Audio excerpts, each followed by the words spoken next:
key part of our community is, whatever comes our way that knocks us off the path, we're still going to be there when you're ready to come back.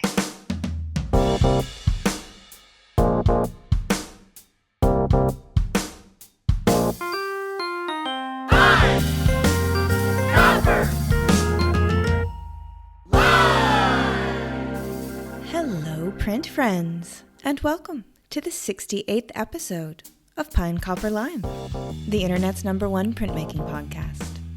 I'm your host, Miranda Metcalf. I release weekly podcasts with people in the print world who are doing something a bit beyond the expected. So please subscribe on your podcast listening app of choice.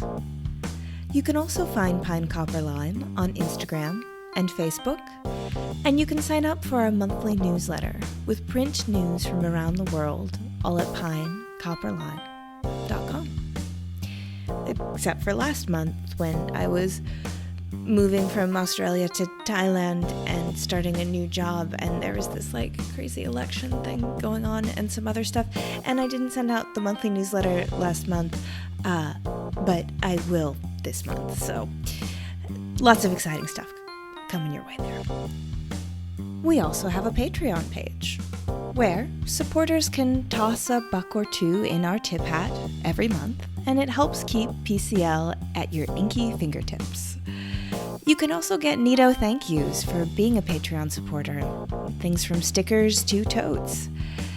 If that sounds like something you might be interested in, you can check out a link in the show notes to learn more. And it's totally okay if you don't want to do that. Times are weird, people are furloughed, COVID cases are rising. I get it.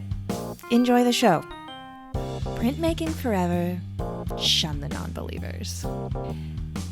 PCL is also brought to you by Speedball Art Products, who've been bringing you a diverse range of high-quality products to your creative practice since 1997.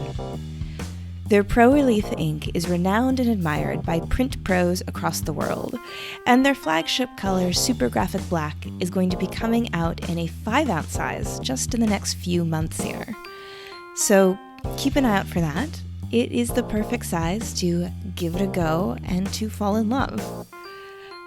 To find out more, and to learn where you can pick up a can of your new favorite Pro Black ink, visit speedballart.com. Or you can check out a link in the show notes to that as well.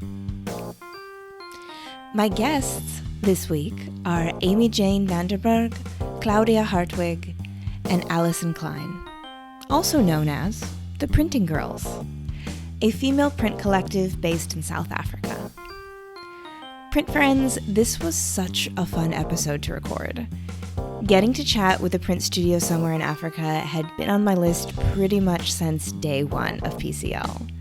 And Amy Jane, Cloudia, and Allison were so generous to sit down with me and tell me all about the incredible history of political activism and screen printing in South Africa, the benefits of creating in female-centered spaces, their current exhibition of work, which was created during South Africa's extensive and long-running COVID lockdown, and of course the ins and outs of their collective.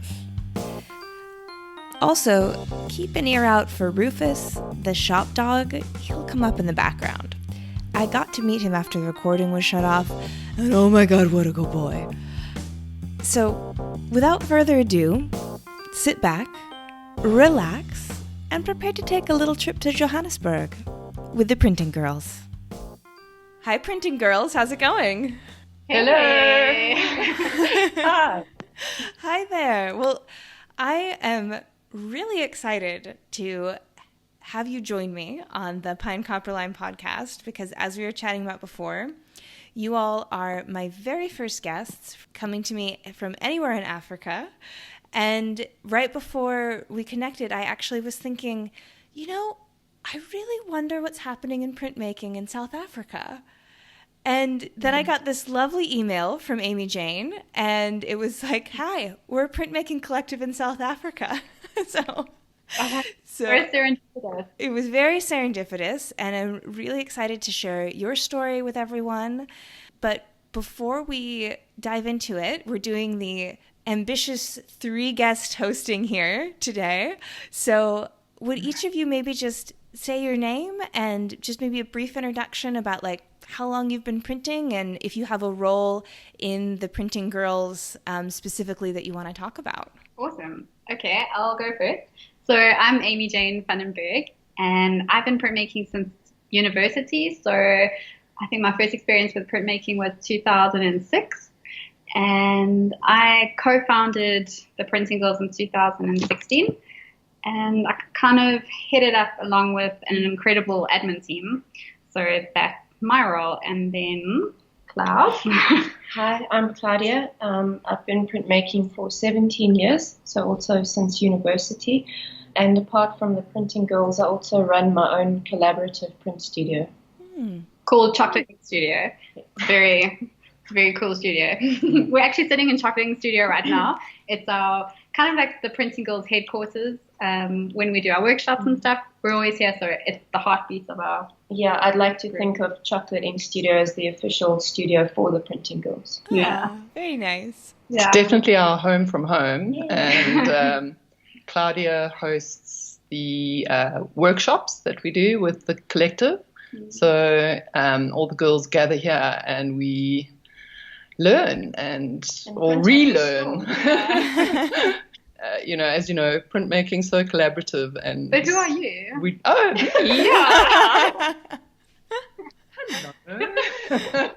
I'm a big Pine Copper Line fan. My name is Allison Klein. Yeah, I live in Johannesburg, in a very busy, layered city. It's very much a part of our being in the centre here. Yeah. Amy Jane's actually based in Pretoria now, which is another city about an hour's drive from Johannesburg. So we tend to gather at Chocolate Ink, which is sort of a lot. Home away from home. Yes, home away from home. And it's based sort of between the two cities to some degree, a little bit closer if you're in Johannesburg. I'm part of the admin team with Amy Jane and Cloudia and a couple of other printmakers, and I only joined the beginning of last year, so it's quite a privilege to be part of the coordination and the curating and the idea squad. So I've really enjoyed becoming a part of that and rediscovering printmaking. So for me, I have a bit of a different story to everybody else. I studied printmaking, and then I was a lecturer for 5 years teaching. I headed up the printmaking department at a college, and then really had a problem with the fumes. So one of the things that has been a really great journey back to printmaking for me is the fact that the Printing Girls are very experimental with green printing and non-toxic techniques. Yeah. So we do try and share that with one another. So that's been wonderful because my health didn't allow me to print for many, many years. So I'm more of a kind of mixed media collage artist, but I've fallen in love with printmaking again. I like that. It's like printmaking took some time away, really focused on itself, came back, with this new way of working that you were like, okay, we might be able to restart this romance. You're looking healthier now. I can see it. Yeah. Exactly. Yeah, the green techniques. You stayed sober long enough. Yeah, exactly. The Printing Girl stories are similar to yours, Allison, where they did take time away from printmaking for so many different reasons, but often some kind of roots of hurt and frustration with their own art, and then now finding their way back into it through the Printing Girls. I think that's been really nice. Yeah, and without the Printing Girls, I don't think I would have done that, because it's just been such an encouragement, and being a part of a collective gives you the structure to rediscover these things, which is on your own. To access a studio and a press and all that kind of thing is not that easy for someone who's just starting off their art career in their later life, after having worked commercially for many, many years and then being a mom. And as Amy Jane said, we have quite a few older ladies who have come back to. In fact, South Africa has quite a strong contemporary art membership of females that only really got to embrace their career later in life. So that's been interesting. Yeah, maybe that would be a good time to just sort of speak to that a little bit, just because we're setting the groundwork for the who you are, where you are, what you do. And I can only imagine that, being based in Johannesburg in South Africa must have kind of a huge influence on, who joins your collective and how, and the art that you make and the history that's there. So could you speak to just, printmaking sort of generally, or maybe even just if you wanted to be so bold as to speak to arts generally in South Africa, and what people get wrong about it and what people need to know about it, just to kind of set the stage for the context in which you all are working? Well, I think first off, I don't know how many people outside of South Africa know just quite how exciting the South African art scene really is. I would say it's a really important part of South Africa, and being a South African, I think we are a very creative nation. So there is a lot of art in general. In terms of printmaking, I think I'll ask Cloud to answer more of that, but we have some huge heavyweights and some amazing printmakers that come from South Africa, some amazing printmaking studios based in South Africa that some of them, like for instance, Artist Press, they studied, or Mark Atwood studied at Tamarind, am I right? Yeah, he's our ultimate master printer. We have a lot of incredibly skilled master printers in South Africa, and actually Cloudia is an incredible master printer, and she'll argue with me, and she is so modest about it, but she's sitting here giving me the eye. But she, for our group, Cloudia is an incredible asset in terms of being a master printer, and she knows a lot about the printing community because of her experience of being a collaborative printer for 17 years. So I'm going to hand over to her, and she will give me the evil eye. Tell us in South Africa, Cloud. Okay. Printmaking in South Africa, it's difficult to describe because it's just very energetic and vibrant, and I think printmaking is a really, really big part of the South African art community in general. Printmaking is an exciting medium. It's experimental. You almost feel like you're a mad scientist. And all the artists that I work with, they always want to push. They want to experiment. So they want to remain true to the technique, but at the same time, they want to push it a little bit further, which I find very interesting. And also our printmaking is a very democratic medium here in South Africa. So our history has a lot of printmaking in it, used for protest posters and just creating awareness of what happened in this country. So we have a very, very rich history, especially in screen printing in South Africa. And then, I don't know, about the artists. I find South African artists absolutely love the traditional techniques like etching, lino cut, wood cut. And within the last, I'd say about 8 years, there's been a resurgence in interest in screen printing. So when I first started working, so after university, I started working at a community-based print studio called Artist Proof Studio. And I was hired to set up a screen print studio there. And we were the only screen print studio that was open and working in the country at the time. And one of the missions that I was given was to try and find artists to collaborate with in screen printing itself. And that was very difficult because not many people were interested in it. But then, like I said, within the last 8 years, all of a sudden screen printing has just blown up. Everybody's screen printing. We have screen printing studios popping up all over South Africa, galleries wanting to hire master printers to print editions of artworks.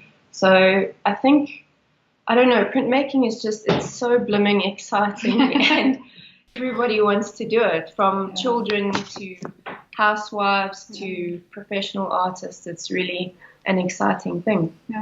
Historically, there's some beautiful things that you can research that are very South African and very crude and have a lot to do with political struggle that Cloudia was referring to.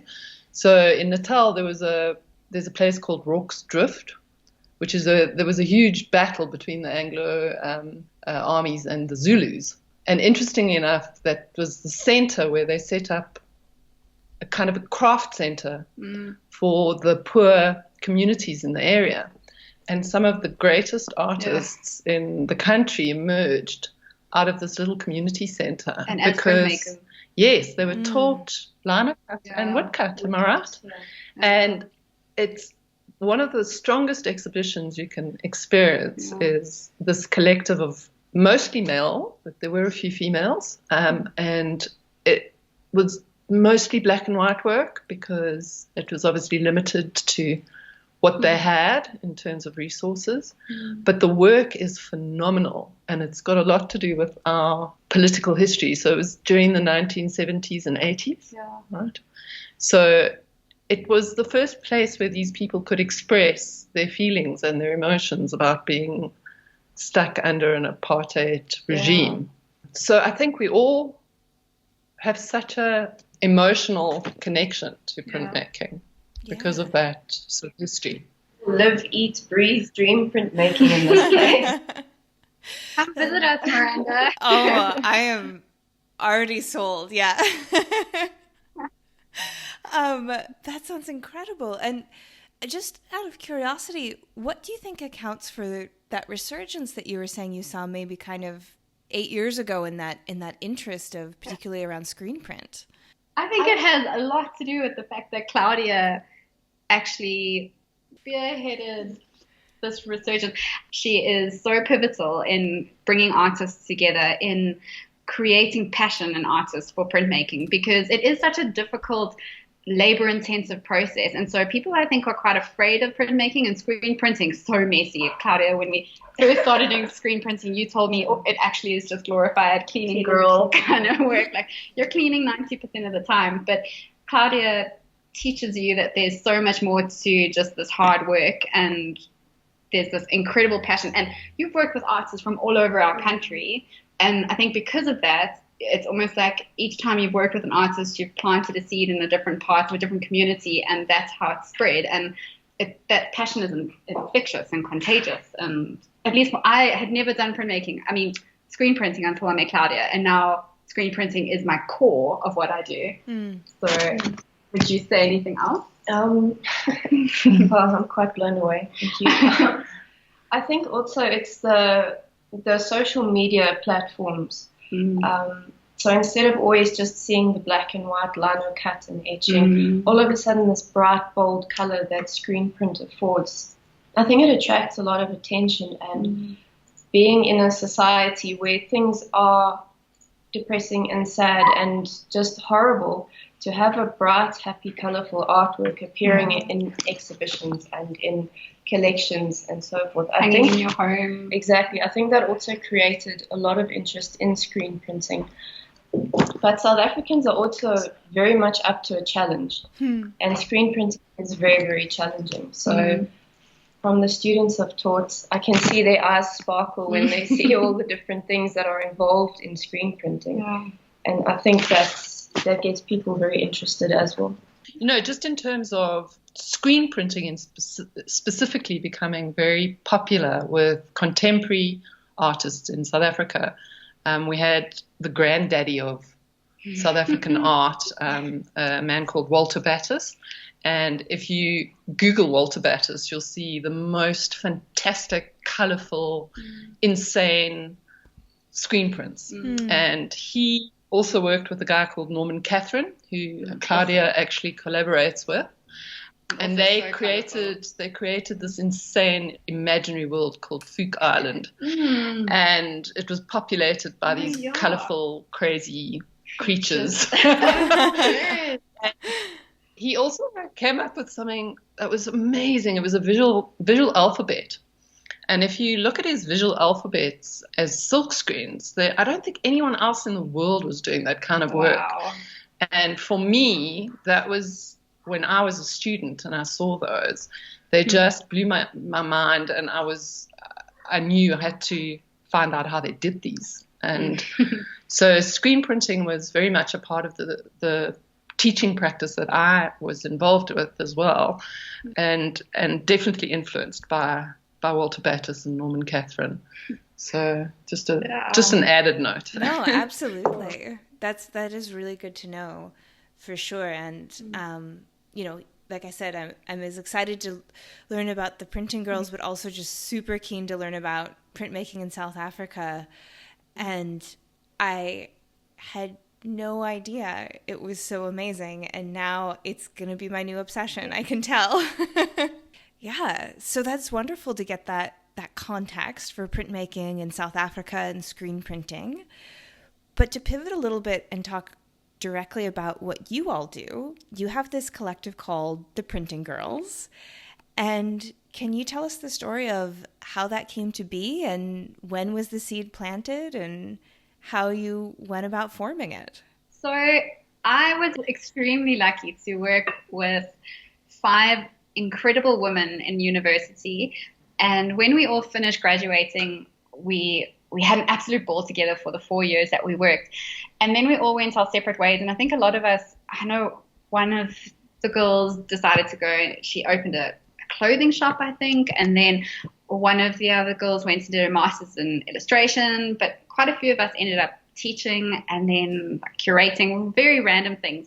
And the whole time we really wanted to get back into printmaking, but our experience at university was quite negative, and we had always been treated like these silly little giggly girls in the corner, and every crit, I swear it was like a competition with the lecturers to try and see who they could make cry first and the worst. And so at the end of every crit, we would go and have a tea party outside, and we'd all cry together and moan about the lecturers and just be really like, I don't know, just the 6 of us were really tight and really a good community. And probably because of how we were treated by these lecturers, that's probably what pulled us together. So we all went our separate ways. And eventually in 2016, I contacted them again. And I just wanted to find out where they were and if anyone was doing art. At that stage, I was full-time teaching and loving the teaching of the kids aspect, hating the admin and the politics of teaching. So I was looking for a way out, but had no idea how to actually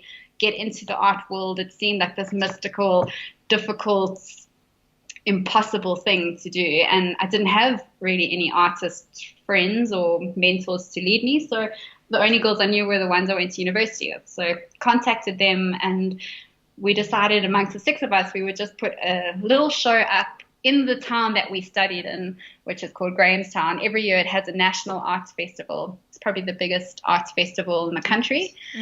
So we decided in 2016 we'll put our big girl panties on and we'll throw a exhibition. And it was so scary.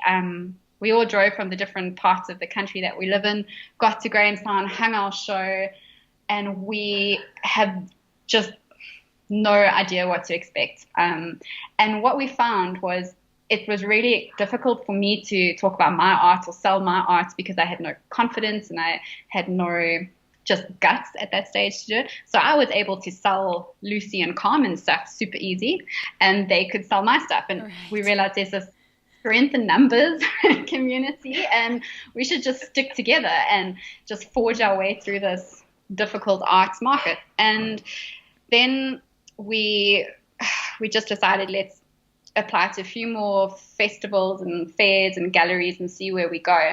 And about a year later, I had become friends with Cloudia on Instagram, and I invited her to join the Printing Girls. And I think you were one of the first non-Rhodes University printmaking girls. So Clouds joined, and I hope she doesn't regret it. Not at all. She's like she's my everything. If Clouds decided to leave TPG, I might just fall apart. Don't. TPG's become my everything. It's really my life. So I'm not going anywhere. Yeah. So we eventually decided, what the hell? This is such a great community amongst the 6 of us. Let's extend the invitation to other printmakers.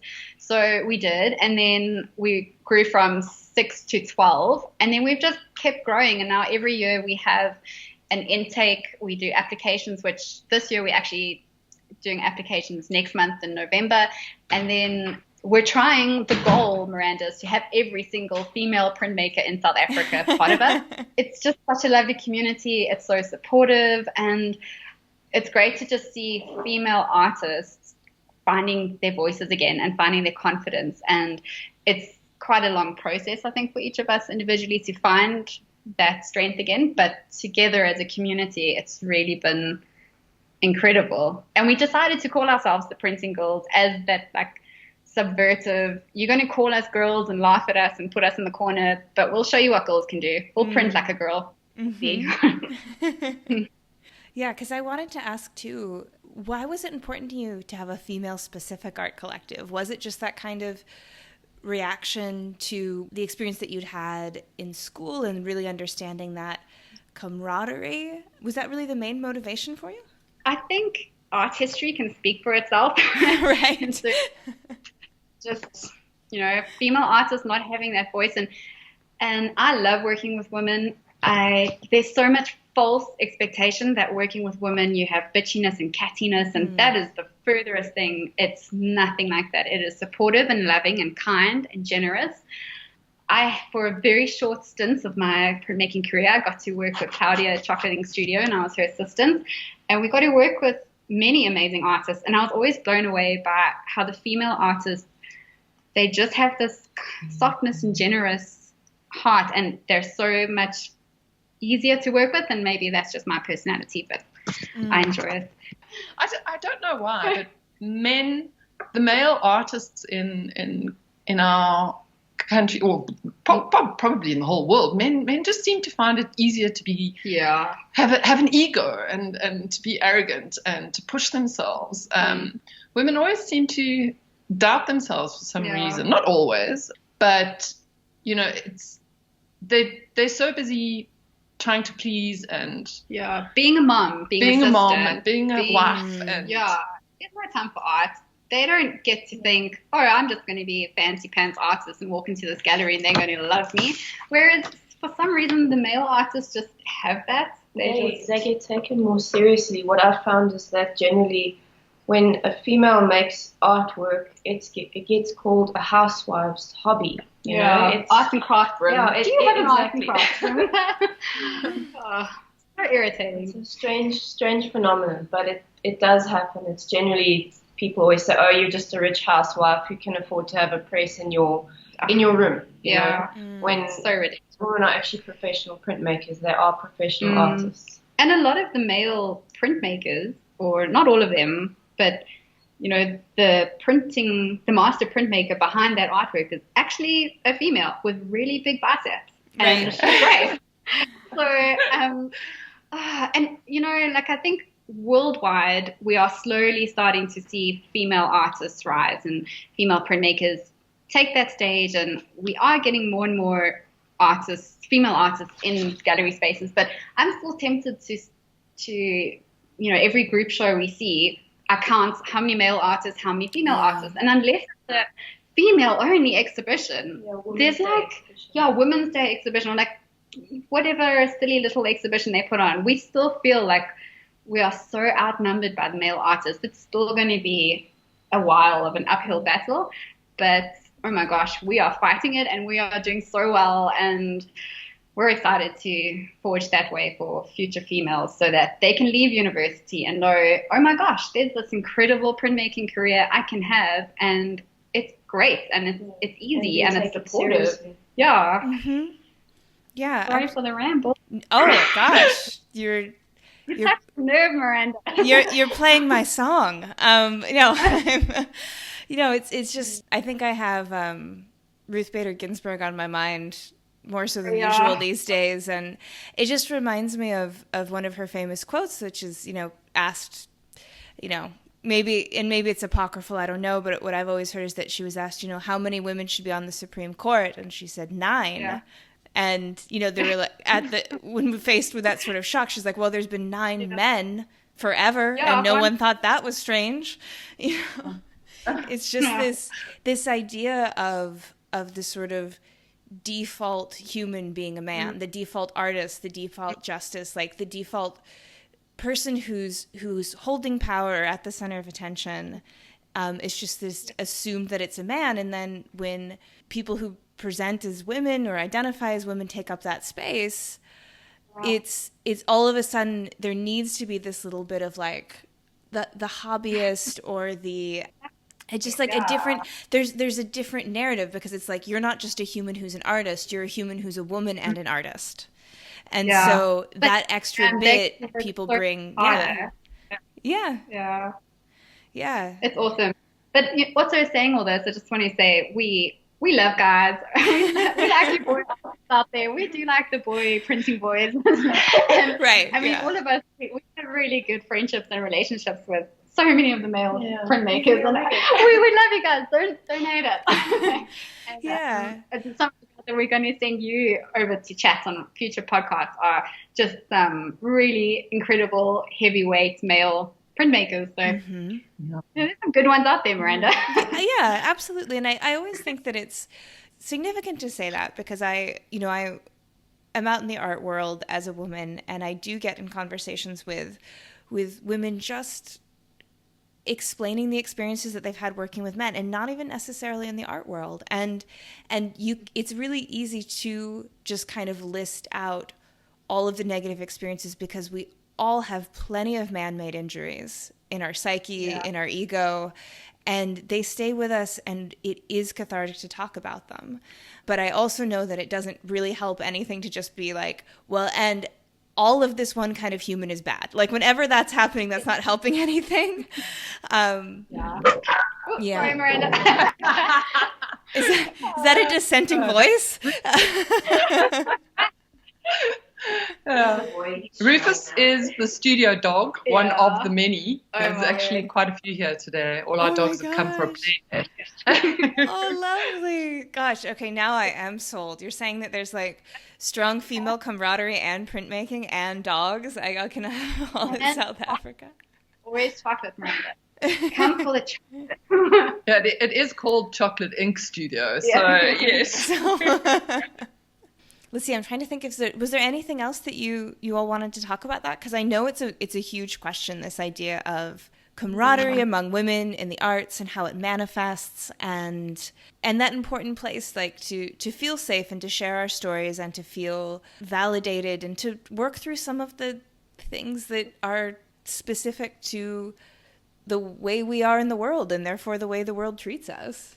I don't know. I think I just probably want to say to all the printing girls who are, so many of them are moms and have other jobs. And I mean, there's one lady in our group who's a mom. She runs a restaurant, and she doesn't have a printing press. She still has to go and find time to visit a printing studio and make her beautiful art. And I just totally take my hat off to the women in our group who are juggling multiple lives at one time and still making a way to find time for art and make these beautiful works. Yeah.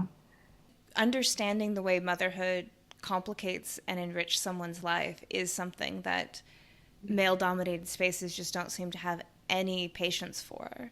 And it's treated almost like a disability or something, like to be that you chose, to be a mother. It's like, why would you do that? And I think this idea that of men being able to come into art spaces and having this assumption, I think a fair amount of it comes from, just never having to think about, am I going to take a few years off of my career, really, when it's those pivotal years for an artist, the late 20s, early 30s, when a lot of people have babies.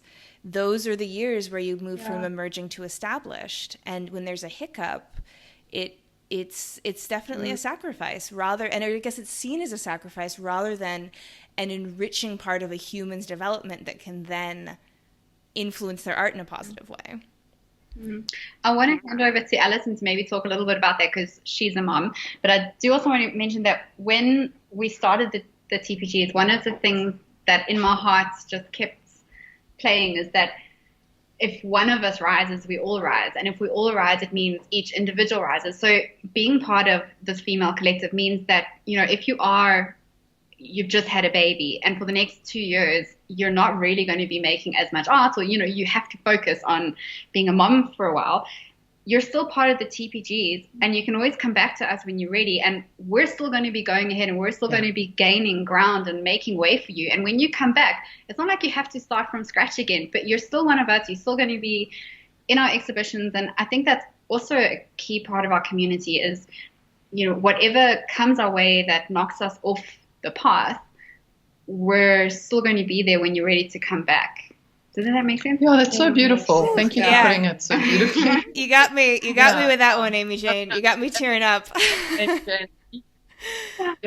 Yeah, no, but as she was saying, thinking about people who've been going through experiences just in the last month, and somehow, so this year of 2020 has been a very interesting one because we had the largest intake of printing girls ever. And we've only ever met them over a screen. So we've never met these women in person. And yet we feel like we know them so well because there's a lovely woman who's dealing with depression, and she tells the story from a Black woman's perspective because in our Black communities, depression is not taken seriously. It's not thought of as a disease. It's actually just poo-pooed. And if you're depressed, you must just get over it. Yeah. And so one of her sort of themes in her work is dealing with that. But she's also just become a mum. And then we were all expecting work and so what Amy Jane just said just brought it to mind. I thought, it's so amazing that even though we've never met this woman in real life, never been able to give her a hug, we all felt for her and we all understood what she was going through. We all sent her messages and just let her know that we were there for her and that we were missing her, and we would be thinking of her at the latest exhibition. Yeah. I think that's. But Allison, your personal experience as being a mom and artist. Yeah. So I became a mom when I was very young. I was just finished studying, and so my first child kind of got stuck on my back and would just have to come along for the ride. And so she was exposed to all kinds of interesting things from a very young age. That being stuck on your back must sound so strange to someone who doesn't understand how people in South Africa carry their children, though. Yes, we carry our children on our backs with a towel wrapped around them. So literally stuck on your back. That's not a metaphor. Yeah. And I was running a printing studio at a college and trying to be a mum. And then when my husband and I decided to have a child later in life, I thought, I don't want this to be a reason why I can't make art. And it does take a lot of your life, but we've got so many strong women around us showing us that it can be done. And women in different phases of their lives that you can look forward and be like, okay, she made it through. She had 2 babies. She's still an artist. It's okay. I'm getting wonderful. there. It's wonderful to have each other as examples. Yeah. So, that's... Oh, I'm so warm and fuzzy. Yeah.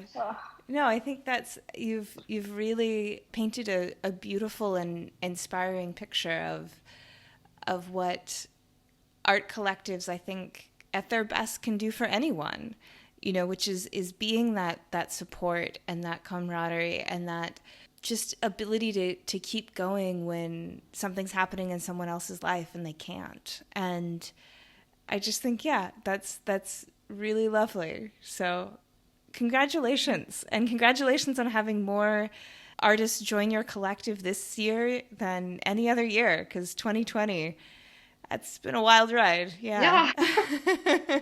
Sure.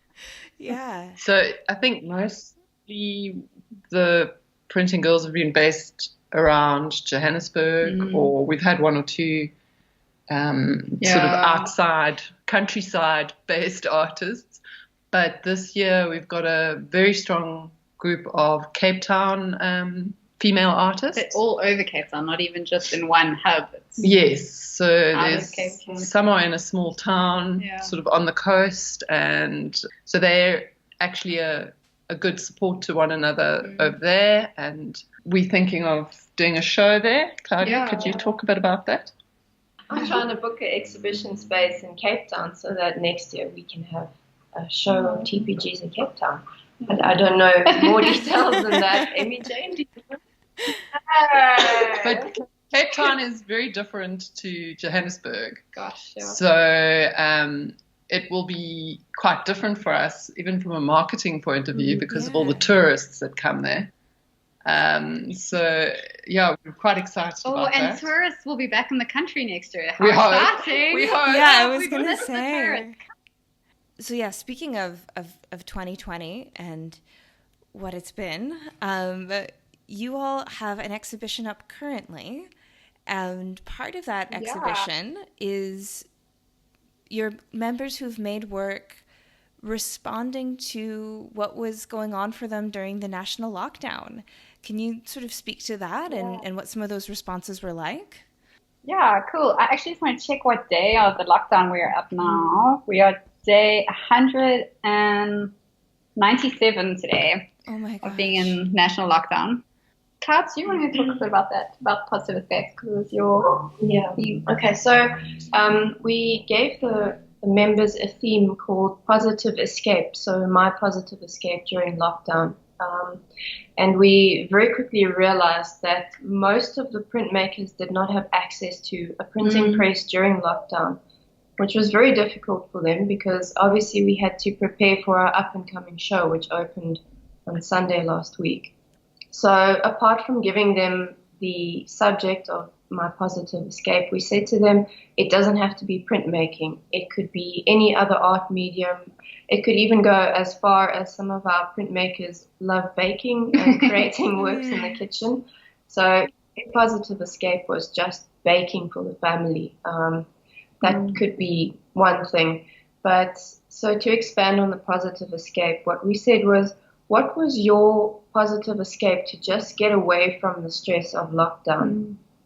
And what we saw was most people's positive escape was nature and their gardens or their family members. So each artist was allowed to create an unlimited amount of work responding to that positive escape piece. And the size limit they were given was 20 by 20 centimeters. I'm not too sure what that is in inches. No idea. Sorry. It's small artwork. Yeah. And we got the most beautiful works and the write-ups or the artist statements that came along with it. Very emotional, but very beautiful. And what I realized, I don't know about Allison and Amy Jane, but I realized that everyone had a very positive experience during lockdown. So before lockdown, so when our president had announced that we were going into lockdown, I think a lot of us were very, very nervous, very stressed out, buying baked beans and toilet paper and whatnot. Thinking that this was going to be an apocalypse of sorts, and instead it turned out to be a moment of rest, a moment of rediscovering yourself, a moment of connecting with your family and getting to know your family who you live with on a daily basis, but you don't actually know these people.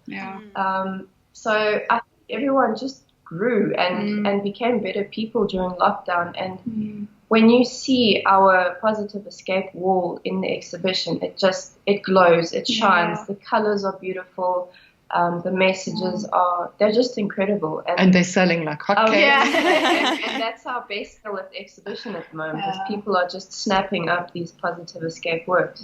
I think one of my favorite conversations around positive escape, when we were, at some point we realized we were getting these frantic messages, I don't have a printing press, what am I to do? I don't know how to print, I don't think I can do this exhibition. And then a lot of us got together and we were like, let's think, what are non-printing press printing methods? And we had this whole list, and it was so inspiring. I mean, down to collage. What did we do yesterday?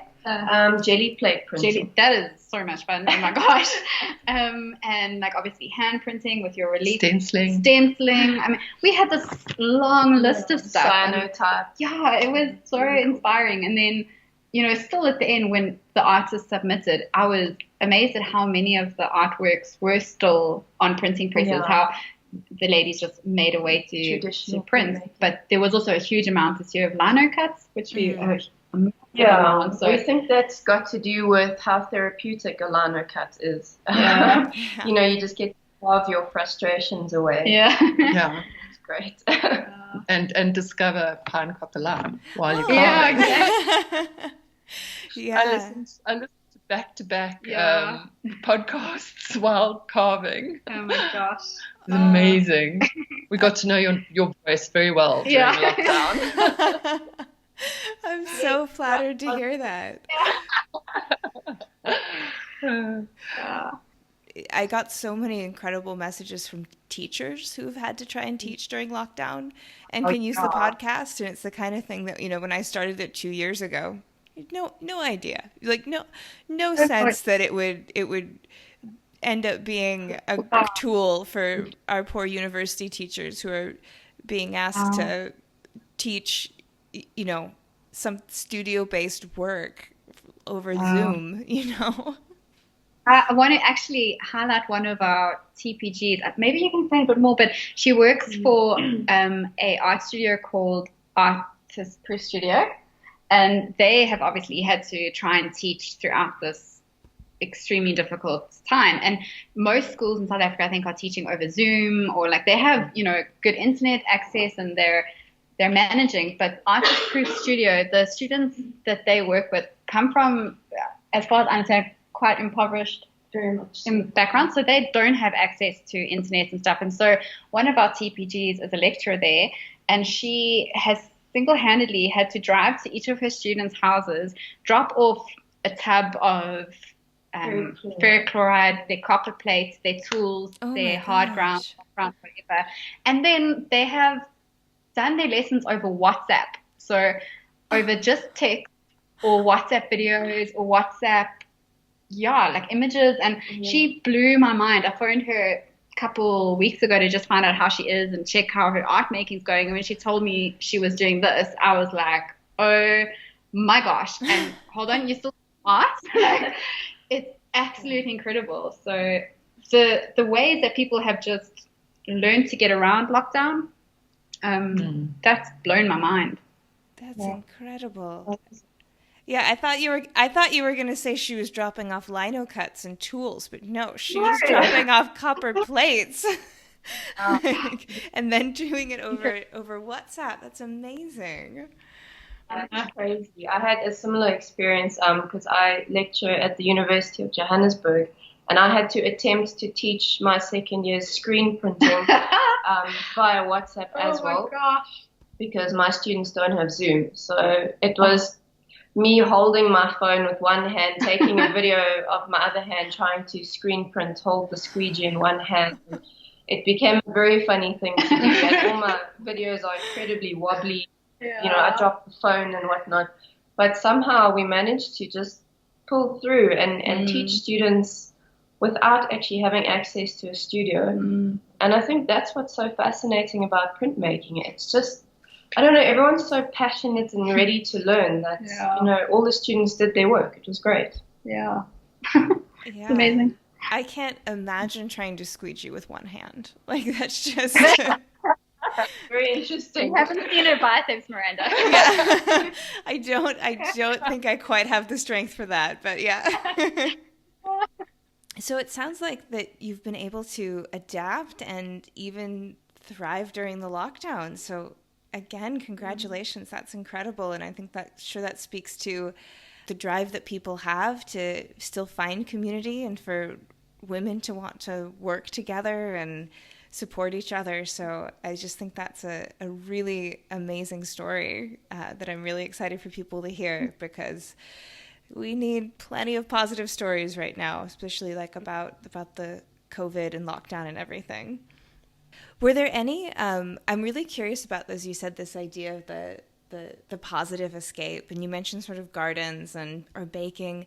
Were there any other particular ones that stand out to you that were maybe things that people hadn't thought of that they might be even to take as tips and tricks, as a lot of people are still moving forward in lockdown and listening to this in lockdown? So from a content point of view, I remember quite a lot of people sort of coming up with these concepts. Yeah. So Claudia's asking me about a specific artist. So a lot of people, it made us think. So I think 2019 was such a rush, and the world had come to such a crescendo of madness and normalizing this crazy pace that we all seem to live by. So the philosophies and the thoughts that came out of suddenly being slowed down, and having that retrospective ability to look back and say, what the hell are we doing? Brought a lot of images about. So wow. Whatever it was, it could be someone escaping in a story, which was kind of mine was a kind of a fantasy that I came up with based on that idea of just suddenly realizing that the human race is the virus, that the planet is incredibly resilient and will still be here when we're all gone. Yes. We're so self-important, and the world has become so individualistic. Everything we do is about the individual and the promotion of self. So a lot of the ideas for me spoke about that. So maybe I was reading into what the statements said, but that was the other sort of way people... I think worldwide it was such an introspective time. So I think a lot of the images are also people finding their voice about things that they didn't know was important to them before. Well, we might not be answering your question very eloquently, Miranda, but we have a online catalog where we've actually put all the images, and then we've also put each artist's little write-up about it. One of the artists that actually comes to mind, she not only had to go through lockdown, but she also lost her sister to cancer. And she couldn't be with her sister because we couldn't travel. So in different situations, circumstances, she would have flown over because her sister is pretty much her best friend, and she would have sat with her sister in the last few weeks and spent those last moments with her, and she was stuck in South Africa.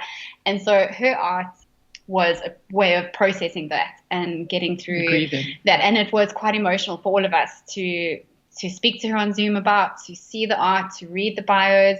And then actually another one of our artists who she's been with us for a very long time, and she's always, very positive and chatty and laughy. She was blatantly honest about how depressed she had become during lockdown, and she was not coping, and she was very vocal about it. And I'm so grateful that we were a safe space that she could be honest and open about it. So I think it was just a really good time for people to be themselves, to have no expectation.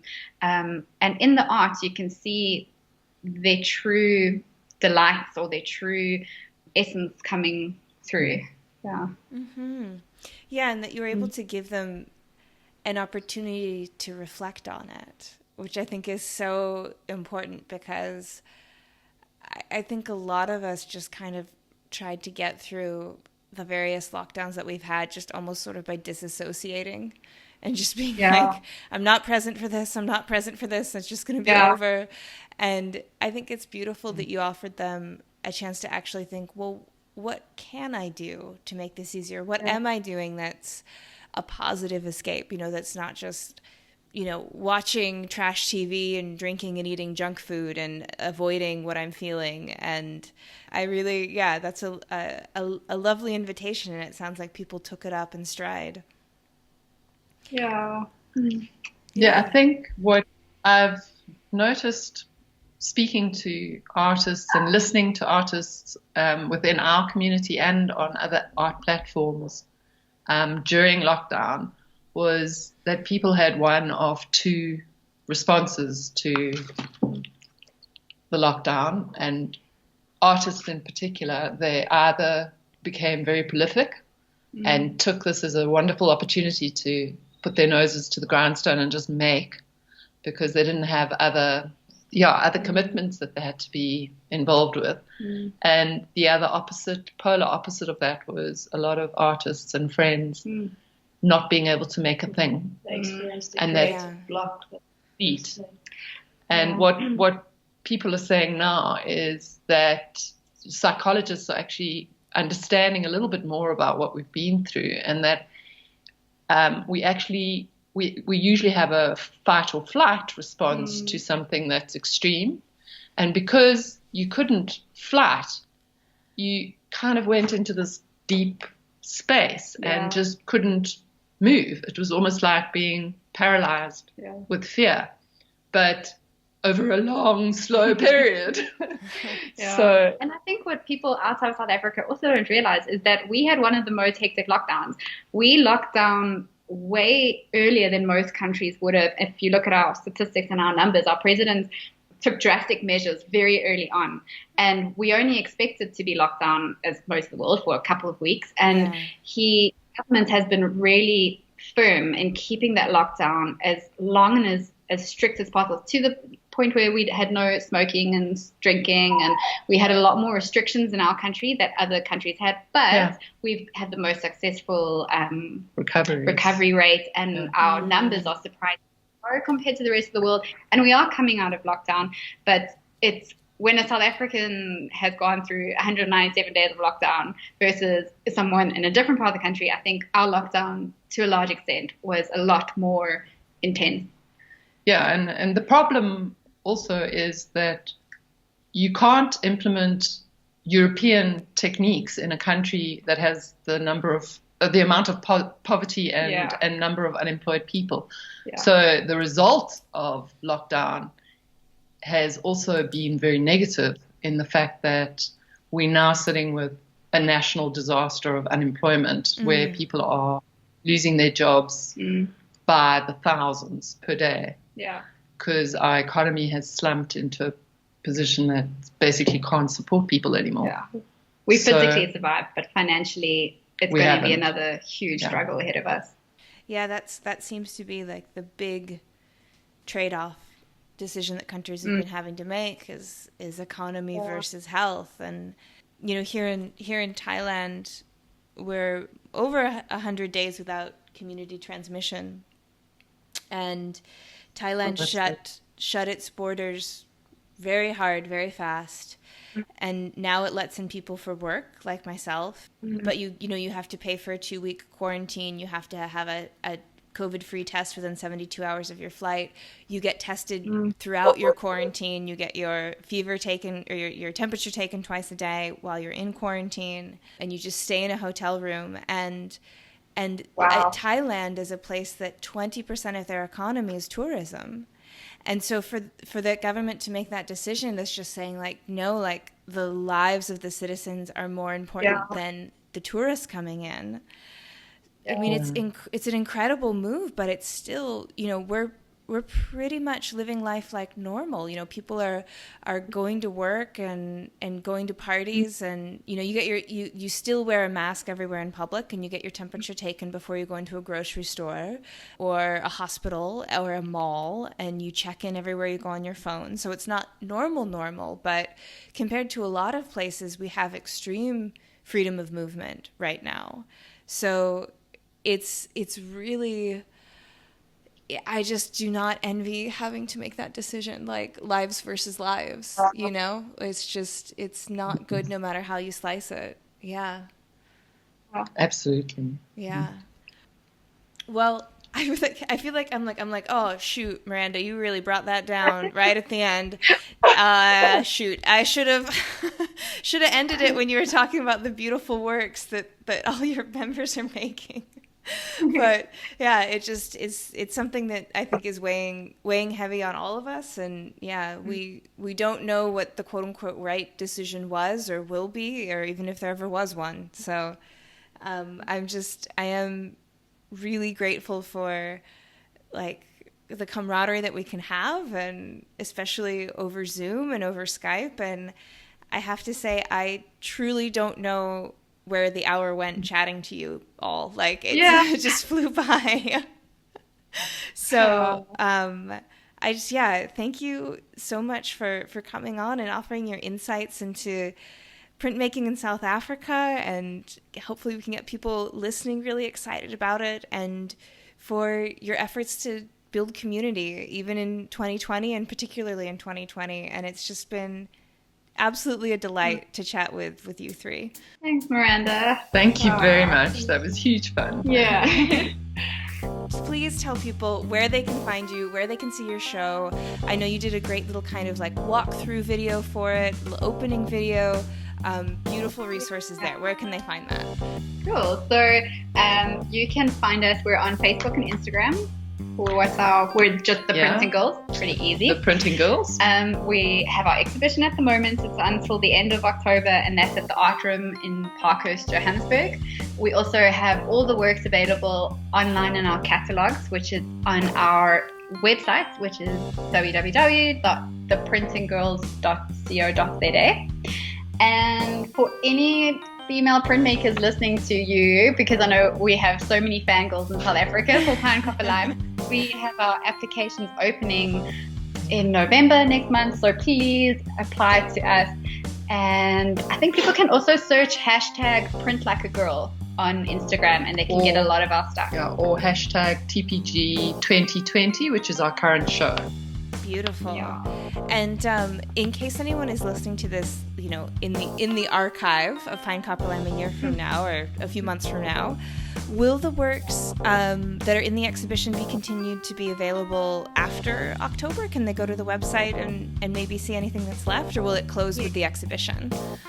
We've got every exhibition we do, we put a catalog together, and all of those stay live forever and ever and ever on our website. Beautiful. Yeah, if you click on the pop-ups as well, there's some lovely catalogs in there, and then each artist it's a very beautiful website that's been built by one of our other admin members, Mandy Conadaris, and she's done a page for each artist with work that's for sale, and it's super cheap for people from overseas. Everybody.